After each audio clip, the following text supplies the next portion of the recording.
Good morning, students. Hope you all are fine. Today we will do chapter number 4, Structure of Atom of class 9th. Very simple chapter.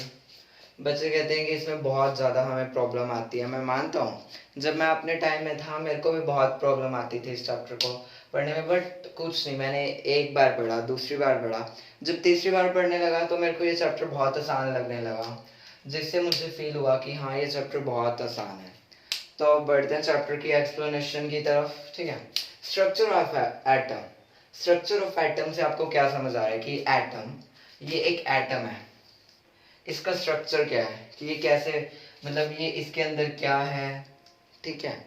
तो हमने जैसे कि chapter 3 में पढ़ा था कि जो एटम है ना ही वो डिवाइड हो सकता है आगे पार्ट्स में और ना ही उसको हम खत्म कर सकते हैं. That is correct by Dalton. ठीक है. डाल्टन ने अपनी थ्योरी दी, बट कुछ बाद में ऐसे मॉडल्स आए जिसके कारण डाल्टन की वो थ्योरी क्या हो गई, रॉन्ग प्रूव हो गई. जैसे कि ये एक तरह से लिमिटेशन हुई डाल्टन एटॉमिक थ्योरी की कि उसकी थ्योरी क्यों रॉन्ग हुई. आगे जाके जो मॉडल्स आए नए उन्होंने उनकी थ्योरी रॉन्ग कर दी डाल्टन की. तो वो कैसे हुआ. ठीक है. तो डाल्टन ने कहा था कि atom was indivisible and indestructible particle. ठीक है. इंडिविजिबल मतलब वो डिवाइड नहीं हो सकता आगे पार्ट सब पार्ट्स में, और इनडिस्ट्रक्टिबल का मतलब खत्म नहीं हो सकता. ठीक है. पहले हम इनडिविजिबल के बारे में पढ़ते हैं कि डिवाइड नहीं हो सकता. ये पॉसिबल नहीं है, ये डिवाइड हो सकता है सब पार्ट्स में, सब पार्ट्स. ठीक है. So there are some models which proved wrong to Dalton atomic theory. ठीक है. देर आर यहाँ पे कुछ मॉडल्स थे जिन्होंने डाल्टन की जो एटॉमिक थ्योरी थी उसे रॉन्ग प्रूव कर दिया, और उसे क्या बोलेंगे, लिमिटेशन डाल्टन एटॉमिक थ्योरी की. तो Thomson model of an atom. Thomson, इसका पूरा नाम था जे थॉमसन. J Thomson. ठीक है. जे थॉमसन ये मॉडल प्रपोज किया था कि एटम के भी सब पार्ट्स होते हैं आगे. तो हुआ क्या, जे थॉमसन ने ये ऐसा प्रूव करा कि जो क्रिसमस पुडिंग है, क्रिसमस पुडिंग आप सभी को इतना नहीं पता होगा, मैं बता देता हूँ. एक सिंपल पुडिंग है, या मान लो कुछ भी है, कोई ब्रेड और उसके अंदर ड्राई फ्रूट्स वगैरह है, ड्राई फ्रूट्स. ठीक है.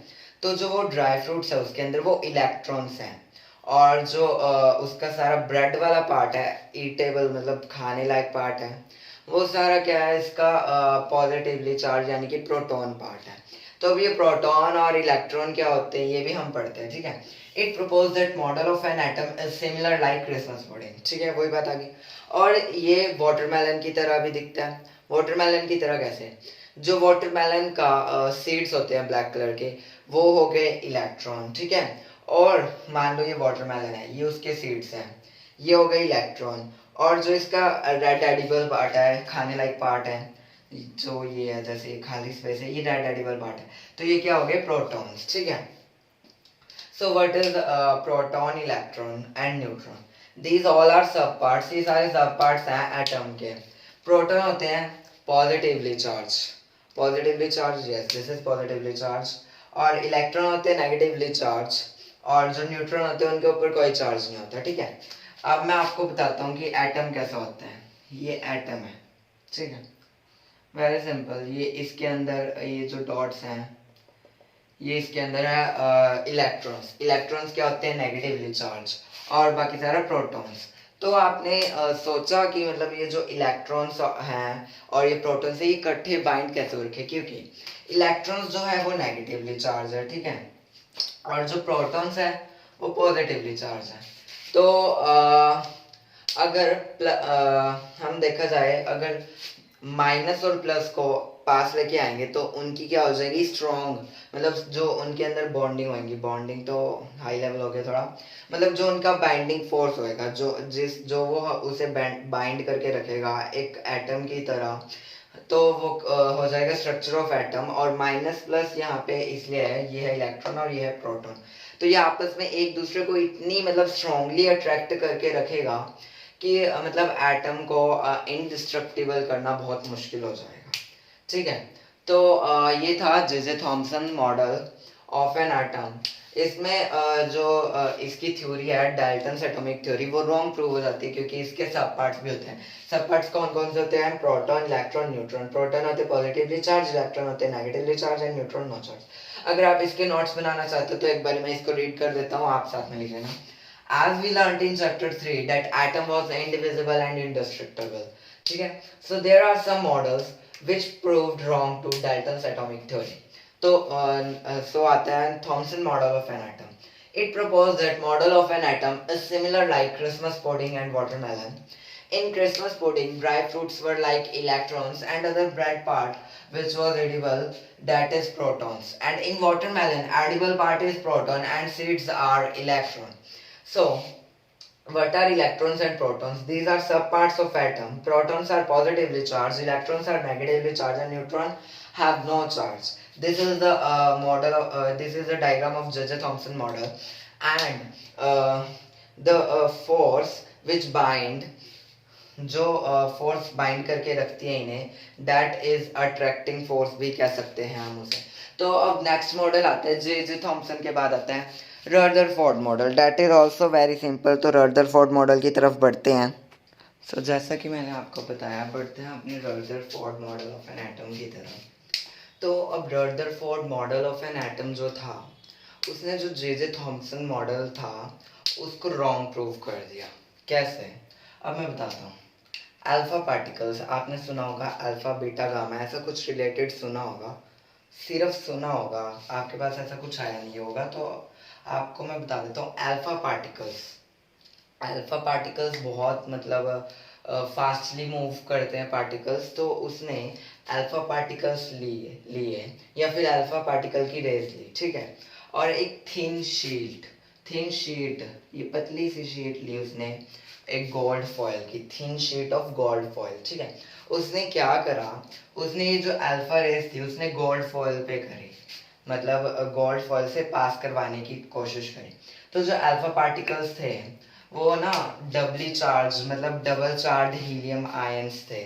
यानी कि ये आपको थोड़ा हायर लेवल का हो गया, मैं आपको सिंपल से बता देता हूँ कि जो अल्फा पार्टिकल्स थे उन पे हीलियम का चार्ज था, और हीलियम का जो वेट होता है वो होता है 4 यूनिट, 4 एटॉमिक मास यूनिट। ये AMU हम पहले लिखते थे, अब हम इसे सिर्फ 4U लिखते हैं ऐसे, ठीक है। सो रदरफोर्ड जो था उसने क्या एक्सपेक्ट करा था कि जो अल्फा पार्टिकल्स हैं वो डिफ्लेक्ट होके वापस आ जाएंगे, बट अल्फा पार्टिकल्स जो होते हैं वो ज़्यादा हैवियर होते हैं प्रोटॉन्स से। प्रोटॉन्स क्या होते हैं? पॉजिटिवली चार्ज, ठीक है। तो ऑब्वियसली बात है, अगर हम एक thin sheet of God foil लेंगे तो उसमें भी एटम्स होंगे, वो एटम से ही मिलके बना है, हर एक चीज़ एटम से ही मिलके बनी है। Our human body is also, so जो वो एटम से मिलके बनी थी तो उसमें बहुत सारे एटम्स होंगे, बहुत सारे। तो उसने जब अल्फा पार्टिकल्स रेस पास करी जो पॉजिटिवली चार्ज थी, कुछ वो ऐसे हो गई, और जो कुछ थी ना वो बिल्कुल छोटे से एंगल, स्मॉल एंगल से डिफ्लेक्ट होके वापस आ गई, और बाकी सारी पास हो गई, ठीक है। तो उसने सोचा कि अगर अगर उससे अल्फा पार्टिकल्स पास हो रहे हैं, ठीक है, या अल्फा पार्टिकल जो डिफ्लेक्ट होके वापस आया, तो उसकी उसे आवाज क्यों नहीं आई? कि जो अल्फा पार्टिकल था गोल्ड फॉयल की से आवाज क्यों नहीं आई? ऑब्वियस बात है, मैं मानता हूँ कि इस चीज की आवाज कैसे आएगी, बट उसने ऐसे सोचा। तो उसने एक एक्सपेरिमेंट लिया। उसने क्या करा, एक अंधे आदमी को अंधा आदमी लिया, और एक फेंस होती है ना जो हम जैसे आपने देखा होगा जो खेत होते हैं, फील्ड्स होती है, उसके अराउंड लगाते हैं, और उसने वहां से ब्लाइंड पर्सन से ऐसे पत्थर फेंकवाया। तो अब आपको पता है जो ब्लाइंड होता है वो देख नहीं सकता, तो उसने जब ऐसे फेंकवाया तो उसके अंदर गैप्स बहुत ज़्यादा थे जिससे कि वो पास हो गया, और उसको आवाज भी नहीं आई कोई। और कुछ तो थे जो मतलब वापस आगे टकरा के, लेकिन उसकी भी आवाज नहीं आई। तो सेम केस उसने यहीं पे देखा कि जो पार्टिकल डिफ्लेक्ट होके वापस आया है उसकी आवाज क्यों नहीं आई, ठीक है, और जो पार्टिकल्स पास हो गए हैं उनकी आवाज क्यों नहीं आई। क्यों नहीं आई वो मैं बताता हूँ। जो फैंस थी उसके बीच में बहुत सारे गैप्स थे, बहुत ज़्यादा गैप था, इसलिए आराम से इजिली स्टोन पास हो गए। इसलिए जब प्रोटॉन्स यहाँ से गए तो वो भी इजिली पास हो गए, बट एक जो था वो डिफ्लेक्ट हो गया। इसका मतलब alpha particles proton positively charge है, ठीक है। तो उसने क्या फाइंड आउट करा कि यहाँ पे एक न्यूक्लियस है। न्यूक्लियस क्या होता है? जो पॉजिटिवली चार्ज होता है। न्यूक्लियस का साइज बहुत स्मॉल था, जो कि सिर्फ सिर्फ 12,000 जब उसने पार्टिकल्स पास करे, उसमें से सिर्फ एक वापस आया। Only one get deflected due to nucleus, because जो अल्फा पार्टिकल्स थे वो पॉजिटिवली चार्ज थे और जो न्यूक्लियस था वो भी पॉजिटिवली चार्ज था, तो दोनों आपस में क्या हुए? रिपेल हुए और वो वापस आ गया, ठीक है। तो उसने क्या फाइंड आउट करा कि जो न्यूक्लियस था वो 10 raise to the power 5 times less than था एक एटम की रेडियस से। सो ऑब्वियस सी बात है, इसके भी कुछ ड्रॉबैक्स थे। तो अब बढ़ते हैं इनके ड्रॉबैक्स की तरफ। वो भी बहुत इजी ड्रॉबैक्स हैं, ठीक है। और इसकी थ्योरी से एक बात और प्रूव हुई कि अब मान लो ये न्यूक्लियस है, ठीक है। ये एक न्यूक्लियस है, मान लो ये देखो, ये जो है ना, ये न्यूक्लियस था, इससे डिफ्लेक्ट होकर वापस आया। और जो बाकी जो नेगेटिवली चार्ज थे इलेक्ट्रॉन्स, वो इसके आसपास में क्या कर रहे हैं? रिवॉल्व कर रहे हैं। तो वो भी अभी आपको अगला मॉडल आएगा जिसमें आपको उसकी अच्छी तरह से एक्सप्लेनेशन हो जाएगी कि है क्या चीज। तो रदरफोर्ड मॉडल ने बताया कि ये एक, मान लो ये कैप है, ठीक है। नहीं, मान लो ये न्यूक्लियस है, ये जो मार्कर है ये न्यूक्लियस है और इसके अराउंड्स हैं। और ये जो इलेक्ट्रॉन है ये पॉजिटिवली चार्ज है, इसमें एक ही प्रोटॉन है और ये एक इलेक्ट्रॉन है, ठीक है। तो ये आपस में अट्रैक्ट हो रहे हैं और ये इसलिए इधर इधर ही रिवॉल्व कर रहा है। ये इतनी दूर क्यों नहीं चले जाता? ड्यू टू फोर्स जो इन दोनों के बीच में लग रही है, ऐसे ऐसे, इसलिए ये रिवॉल्व कर रहे हैं, ठीक है। तो अब इसके ड्रॉबैक्स भी थे, तो हम अब देखते हैं इसके ड्रॉबैक्स क्या थे। ड्रॉबैक्स भी बहुत आसान है इसके। सो बच्चा लोग, अब आगे ड्रॉबैक्स ऑफ रदरफोर्ड मॉडल। तो drawbacks of Rutherford model very simple, कुछ ज़्यादा मुश्किल नहीं है। मैंने आपको बताया था कि जो रदरफोर्ड था उसने कहा था कि मान लो ये न्यूक्लियस है और इलेक्ट्रॉन्स इसके अराउंड रिवॉल्व कर रहे हैं, ठीक है। तो अब इसके ड्रॉबैक्स क्या है? अगर कोई भी मतलब रिवॉल्यूशन हो रहा है, जैसे मान लो ये सर्कुलर ऑर्बिट में रिवॉल्यूशन हो रहा है, तो वो मतलब स्टेबल नहीं समझा जाता। जबकि जो क्या कहते हैं एटम्स होते हैं लगभग स्टेबल होते हैं, इसलिए तो वो स्टेबल नहीं समझे जाते। तो अगर कोई मान लो ये पार्ट, जैसे ये न्यूक्लियस था, ये न्यूक्लियस एंड ये जो था ये एटम, और इसके अराउंड ऐसे ऐसे ऐसे ऐसे रिवॉल्व कर रहा है इलेक्ट्रॉन, ठीक है। अगर ये रिवॉल्व करेगा तो ये एक्सेलरेशन में चला जाएगा। एक्सेलरेशन चैप्टर 8 मोशन में है 9th क्लास के, तो वो एक्सेलरेशन में चला जाएगा। और अगर या फिर वो रिवॉल्व कर रहा है, वो अपनी एनर्जी खो देगा और फॉल डाउन इनटू न्यूक्लियस और न्यूक्लियस में चला जाएगा, जिस कारण हम मानेंगे कि एटम तो फिर खत्म ही हो गया। इसलिए जो रदरफोर्ड मॉडल था वो भी थोड़ा, नहीं सारा नहीं, वो भी थोड़ा गलत प्रूव हुआ। तो अब बढ़ते हैं हम अपने नील बोहर मॉडल की तरफ, जो कि बहुत बढ़िया मॉडल है और जो मतलब अब तक रॉन्ग प्रूव नहीं हुआ है, ठीक है। नील बोहर्स मॉडल, ये नाम कैसे अजीब अजीब से ना, रदरफोर्ड, जे थॉमसन। चलो थॉमसन तो फिर भी थोड़ा बढ़िया नाम है, रदरफोर्ड। और इसका पूरा नाम पता है क्या है? Ernest Rutherford. वाह, कमाल के नेम है। नील बोहर, नील, इससे बढ़िया तो अपने घर में ही नील होता है कपड़े धोने के लिए, क्यों बच्चा लोग? नील बोहर। चलो ऐसे मजाक नहीं उड़ाना चाहिए, उन्होंने इतनी बड़ी बड़ी थ्योरी दी है, लेकिन बट फिर भी Niels Bohr's model of an atom, ठीक है। तो ये क्या कहता है Niels Bohr model of an atom? बच्चे लोग ये कहते हैं कि shells are present around the nucleus.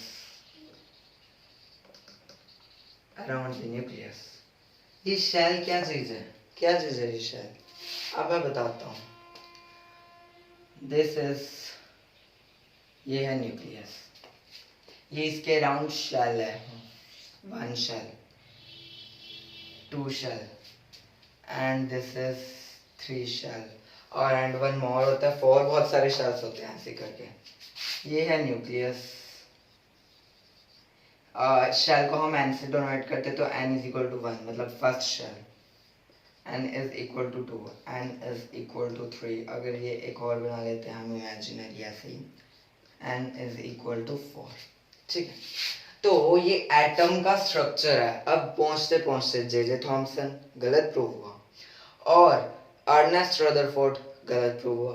अब आता है नील बोहर। नील बोहर गलत प्रूव नहीं होने वाला है, टेंशन मत लो, बस यहाँ पे ये मॉडल्स खत्म हो जाएंगे और उसके बाद बहुत सिंपल टॉपिक शुरू हो जाएगा वैलेंसी से रिलेटेड। ठीक है, तो ये जो न्यूक्लियस है इसके अराउंड शेल है जिसमें इलेक्ट्रॉन्स प्रेजेंट होते हैं। ठीक है, तो ये इलेक्ट्रॉन्स प्रेजेंट होते हैं और इसके अंदर जो प्रोटॉन्स जो इसको अट्रैक्ट करके रखते हैं अपनी तरफ, अगर ये प्रोटॉन्स इसमें कम हो जाएंगे तो एटम का जो न्यूक्लियस है उसके लिए मुश्किल हो जाएगा इतने सारे इलेक्ट्रॉन्स को पकड़ना। अब मान लो एक टीचर है और 1000 बच्चे हैं, is it possible to teach 1000 students by one teacher? No, it should not be possible. Same case ही इसमें है एटम के। ठीक है, तो इसलिए ये पॉसिबल नहीं है। लगभग चांसेस होते हैं कि प्रोटॉन्स और इलेक्ट्रॉन्स इक्वल ही होने चाहिए, ज़्यादा कम ऐसा हो सकता है एक टीचर 20 बच्चे पढ़ा सकती है, 40 बच्चे पढ़ा सकती है, 70 बच्चे पढ़ा सकते हैं। एक टीचर के लिए 100 बच्चे संभालना मुश्किल है। ठीक है, वो अलग बात है अगर उस टीचर का डर हो बच्चों को। ठीक है, so shells are present around the nucleus. इन्हें हम ऑर्बिटल्स भी कहते हैं। क्या कहते हैं हम इन्हें? ऑर्बिटल्स। तो हम वेरी सिंपल सी चीज के तरफ बढ़ते हैं। ये जो शेल है ना, ये इस शेल को कहते हैं के, इस वाले को, इसको कहते हैं एल, इसको कहते हैं एम और इसको कहते हैं एन। ठीक है, तो उसने एक इक्वेशन निकाली थी 2n²। तो अब मान लो फर्स्ट शेल है, तो फर्स्ट शेल में कितने इलेक्ट्रॉन्स प्रेजेंट होने चाहिए? n क्या बताया था मैंने आपको? शेल होता है, तो 2 × 1 का स्क्वायर, कितने इलेक्ट्रॉन्स प्रेजेंट होंगे? सिर्फ 2।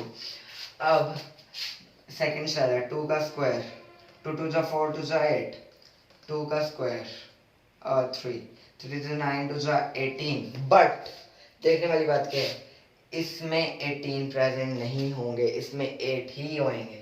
Then it will be stable only. इसमें 8 इलेक्ट्रॉन्स ही प्रेजेंट होंगे, 18 नहीं होंगे।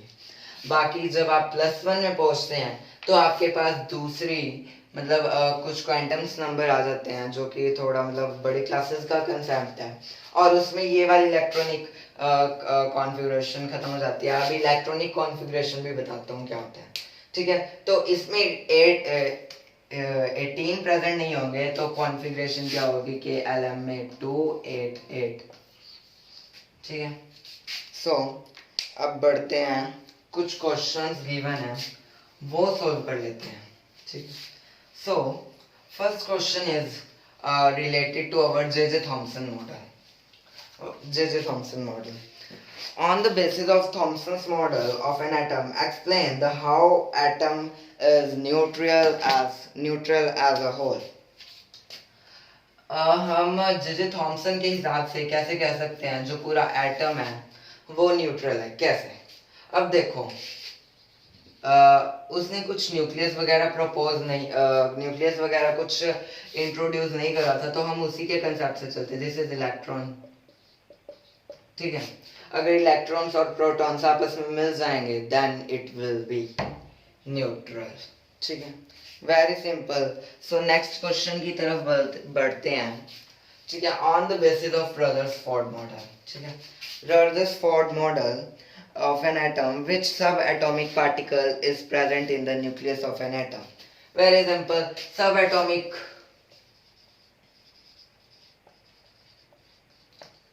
nucleus। जो न्यूक्लियस है वो जो न्यूक्लियस है वो उसके अंदर प्रेजेंट था जो कि रदरफोर्ड मॉडल ने एक्सप्लेन करा। ठीक है, तो बढ़ते हैं थर्ड क्वेश्चन की तरफ विद वो है नील बोहर का।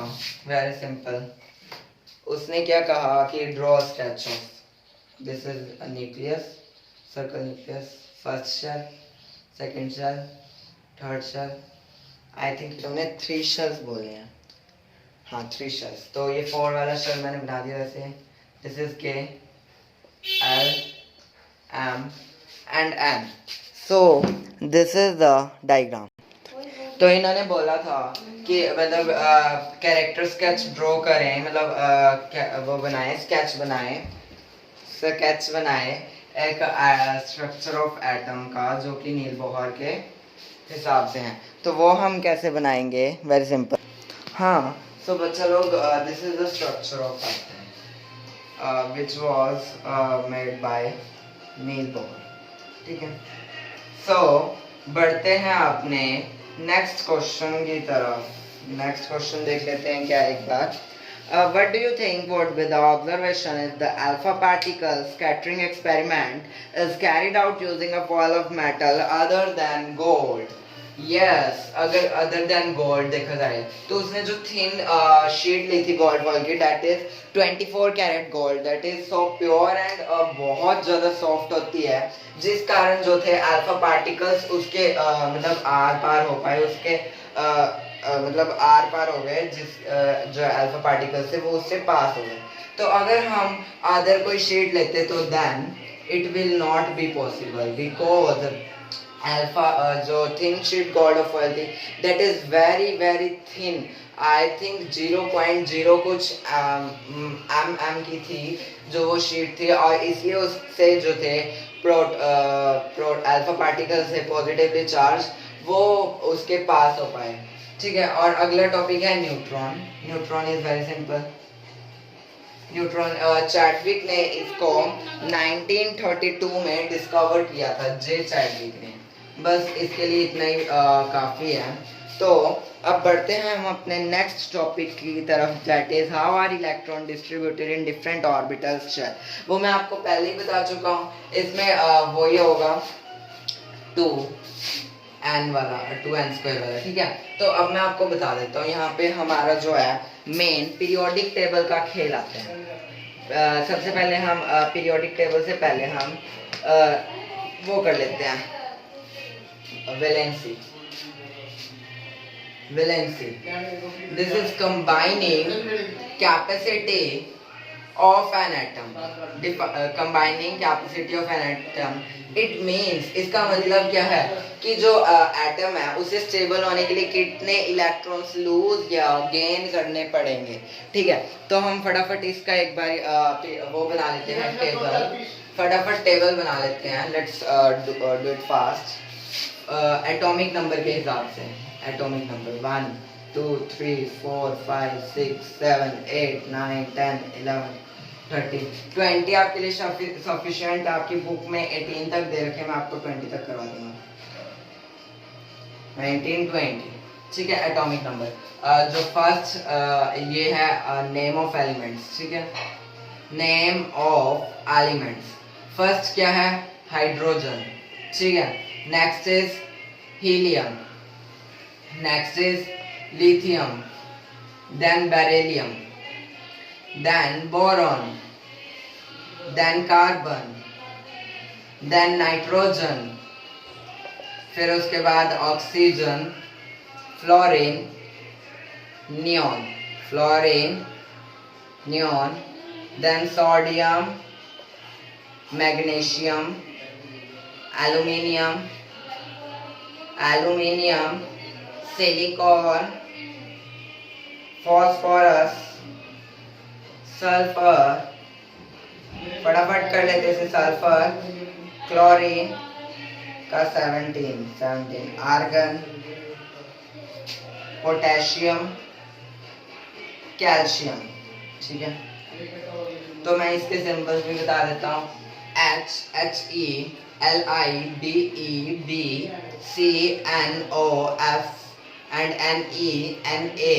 अब यहाँ पे सोडियम का N ही आएगा. इसका नेट्रियम था जो लैटिन वर्ड था इसका. ठीक है. MgAlSiPsClAr और पोटेशियम का K और कैल्शियम का Ca. ठीक है. तो एटॉमिक नंबर के हिसाब से इसकी इलेक्ट्रॉनिक कॉन्फ़िगरेशन कर लेते हैं. शेल के हिसाब से K, L and M and N. ठीक है. K में 1, ये हाइड्रोजन का है. ठीक है. जरा एक मिनट, स्पेस की थोड़ी सी दिक्कत होगी. K, L, M, N. इसमें 1, इसमें दोनों ही है तो ये स्टेबल है, ठीक है, दिस इज स्टेबल। लिथियम में 2 और एल का 1, ठीक है। और देन बेरिलियम का 2 2, देन बोरॉन 2 3, देन 2 4, ठीक है, देन 2 5, 2 5 2 6 2 7 2 8, ये स्टेबल हो गया 2 8, ठीक है। देन सोडियम का 2 8 1 2 8 1, then 2 8 2 2 8 3 2 8 4 2 8 5 2 8 6 2 8 7 2 8 8, ठीक है। ये इसके आर्गन तक, आर्गन जो है इसका स्टेबल है, ये आर्गन जो है वो स्टेबल है, ठीक है। और पोटेशियम का कर लेते हैं यहाँ पे KLMN 2 8 8 1, देन कैल्शियम का 2 8 8 2। तो ये इसकी इलेक्ट्रॉनिक कॉन्फ़िगरेशन है। अगर आपसे पूछा जाए कि इलेक्ट्रॉनिक कॉन्फ़िगरेशन कर दीजिए, मतलब किसी भी मान लो सोडियम की पूछी जाए, तो आपको पता है फर्स्ट शेल में कितने होते हैं 2, सेकंड में 8, थर्ड में 8, ठीक है। तो कैसे करोगे इलेक्ट्रॉनिक कॉन्फ़िगरेशन ऑफ सोडियम, एन इसका नोटेशन होती है, ठीक है। तो कैसे करोगे KLM 2 K में हो गए 8 1, और बोला जाए कि साथ में डायग्राम भी बनाओ, वेरी सिंपल। ये इसका न्यूक्लियस 1 2 1 2 3 4 5 6 7 एंड 1 मोर 8, और ये एक और ये 1, ठीक है। This is electronic configuration of sodium. बाकी जो रह गए हैं इलेक्ट्रॉनिक कॉन्फ़िगरेशन के, वो आपको खुद ट्राई करने पड़ेंगे, because I have to leave them for you only. So next topic है हमारे पास atomic number and mass number, ठीक है। एटॉमिक नंबर जो मैंने आपको बताया वो होते हैं पीरियोडिक टेबल में लिखे होते हैं, ताकि हम एलिमेंट का नंबर पता लगा सके कि वो कौन से नंबर होते हैं, ठीक है। जो एटॉमिक नंबर होते हैं, जो एटॉमिक नंबर होते हैं वो एलिमेंट के नीचे लिखे होते हैं, जैसे कि इसका Na11 है और इसका वेट है 23, ठीक है। तो वैसे वेट मास को हम हमेशा ऊपर लिखते हैं और एटॉमिक नंबर को नीचे। तो एटॉमिक मास क्या होता है कि number of protons plus number of neutrons, ठीक है, न्यूट्रॉन्स। ये आपको मेरे ख्याल से तो मास आपको 20 तक याद होने चाहिए। बाकी अगर आप इस कंसेप्ट से निकालना चाहते तो आप वो भी निकाल सकते हैं, ठीक है। तो एंड मान लो कैल्शियम है इसकी जगह, अब एटॉमिक मास कैल्शियम का 40 होता है और atomic number 20। This is the concept. और अब बढ़ते हैं आइसोटॉप्स और आइसोबार्स की तरफ। What are isotopes? आइसोटॉप्स होते हैं बच्चा लोग जो सेम एटॉमिक नंबर होते हैं बट डिफरेंट मास नंबर, ठीक है। आइसोटॉप्स क्या होते हैं, बस ये चैप्टर खत्म होने वाला है। Same atomic number but different mass number, different mass number, ठीक है।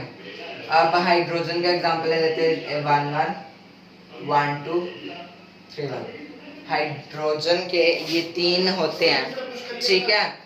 वो होते हैं protium, deuterium and tritium. Deuterium मतलब 2, प्रोटियम मतलब 1 और ट्रिटियम मतलब। तो मैंने आपको बताया कि हाइड्रोजन ये 1 एटॉमिक नंबर है, ये भी एटॉमिक नंबर, ये भी एटॉमिक नंबर, क्योंकि एटॉमिक नंबर हमेशा नीचे लिखते हैं और मास ऊपर, ठीक है। तो हाइड्रोजन का ये है, क्या है ये अभी आपको मैंने बताया, ये है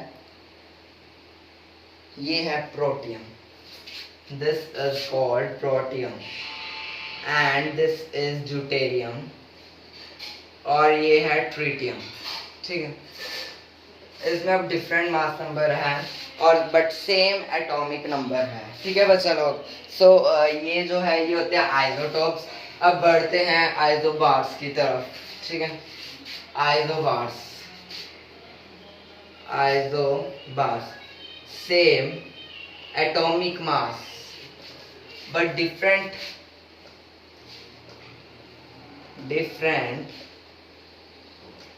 atomic number।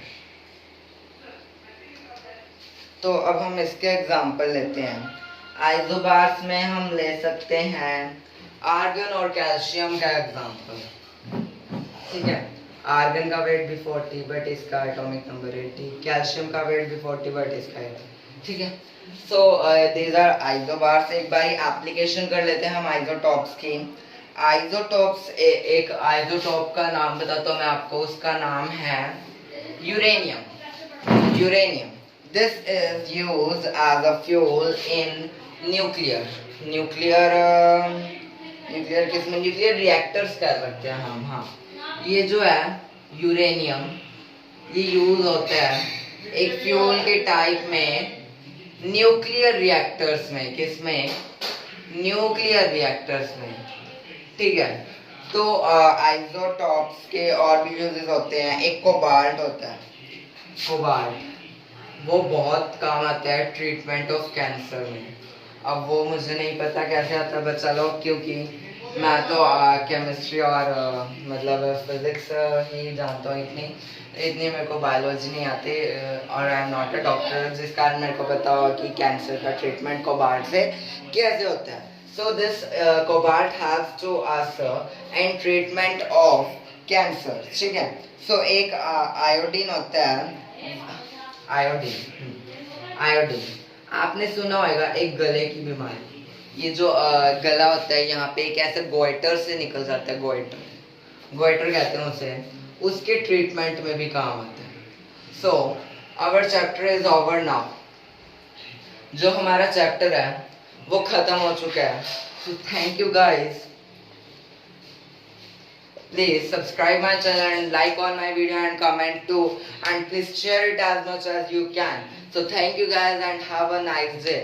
I will post a video on other chapters also as soon as possible. Thank you guys, have a nice day.